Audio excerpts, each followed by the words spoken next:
It was last year, I guess, that I saw the first glimpse of Forgotton Anne, and the visual of the game Ah, really hooked me and became the unique selling point mm, of the game.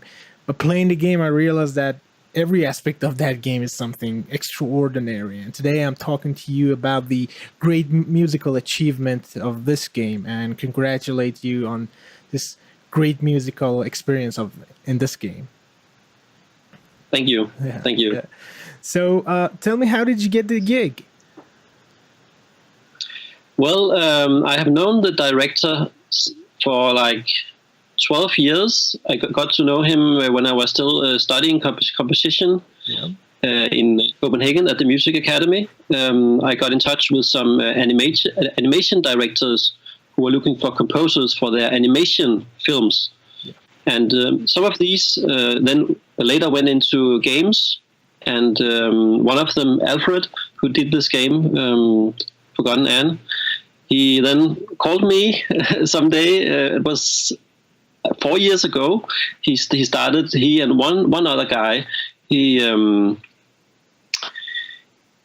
They started doing a trailer and a little bit of gameplay and some artwork in summer 2014.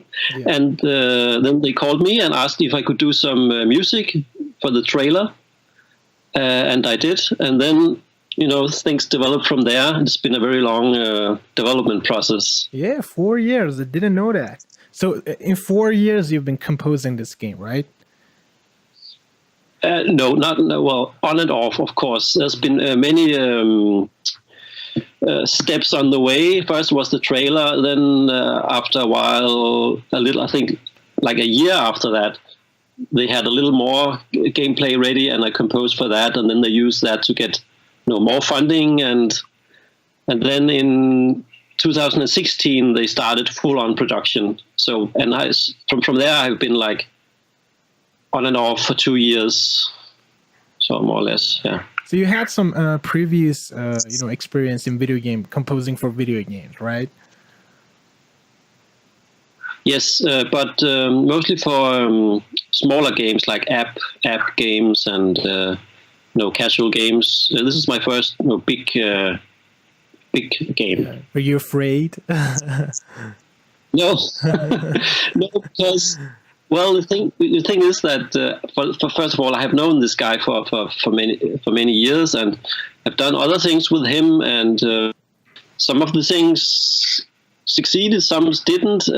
So this was just one of these things that, okay, I'll give it a go. There's not so much money right now, but I'll try, and we will do something, and then later maybe something will happen. So it's kind of been one step at a time, and suddenly this game is done and has been a pretty good success, I think. So yeah, it's been step by step getting into it. Yeah. So what was your process of scoring this beautiful game? Where did you start? Yes.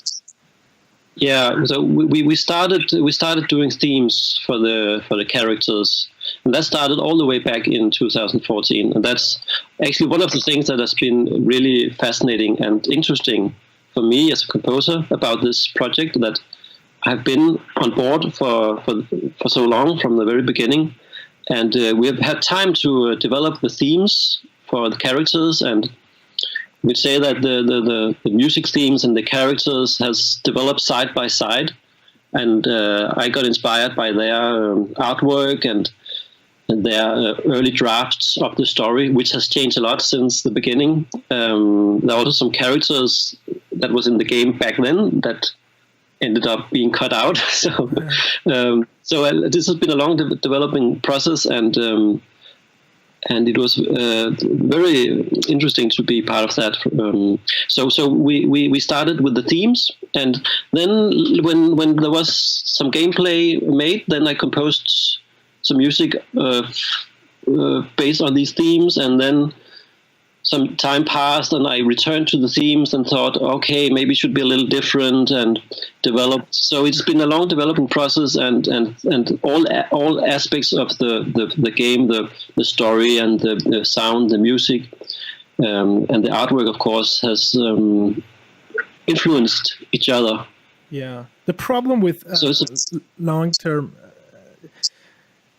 development of a game is that you make something and you have enough time, like a year, and go back and listen to it. This could be better. You come back and you repeat the same thing again and again because you have time. I guess you had the same problem or blessing, I don't know, in this project. well, yes. Well, I don't know if it's a blessing or a problem. I yes. Well, that's a difficult question. I don't know. I think it's a blessing, mostly a blessing. Of course, yeah.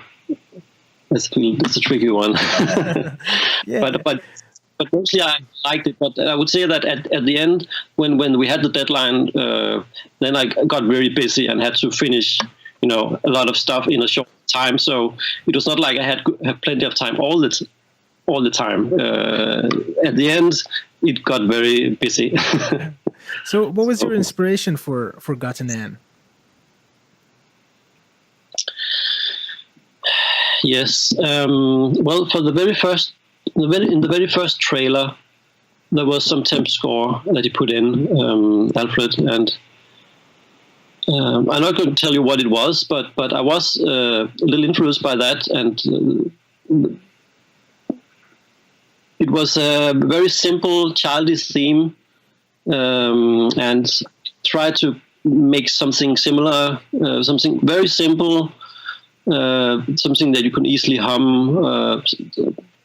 That's kind of suited to Anne, a girl, and so I was probably a little bit in the beginning inspired by the temp, the mood of the temp, and then later when I moved on to composing themes for the bad guy, I went a completely different way and went more into polytonal, maybe a little bit Shostakovich inspired universe.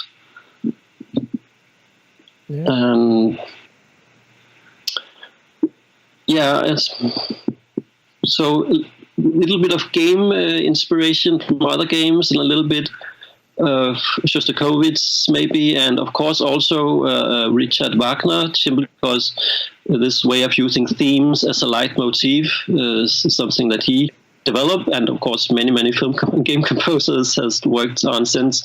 But so yeah, I think those are the ones that I would mention. Yeah. So how was the experience of working with developer of Forgotton Anne? What was the difference between them and other companies that you have worked for?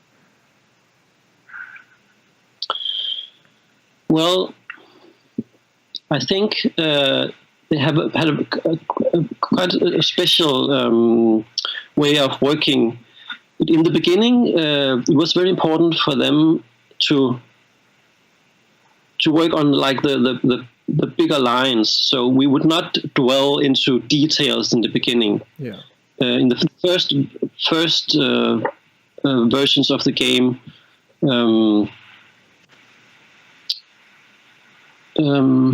how can I say? Well, I composed a lot of music for very early sketches of the game, without going too much into details. Just doing a lot of things, putting a lot of ideas in, not knowing how much of them would end up in the game. And I know everybody else did the same. So they worked on the big lines, and then only later, quite late in the process, we kind of got into the details when we had the story ready, when we had the characters, and when we had the versions of the themes, the musical themes that we felt were right. And then we got into the details. Great. So, Peter, talk about your tools, plugins, hardware, and your DAW. What do you have on your system? Yes. Okay. So, well, I have a very old Mac Pro. Mm-hmm. It's early 2008 model. first Mac Pros, and the thing is, it's just been working fine with almost no problems all these years. But I did, as time has passed, I got some slave PCs. So I have 2 slaves. Yeah, you have to helping with slave PCs. Yes. Yeah. Okay.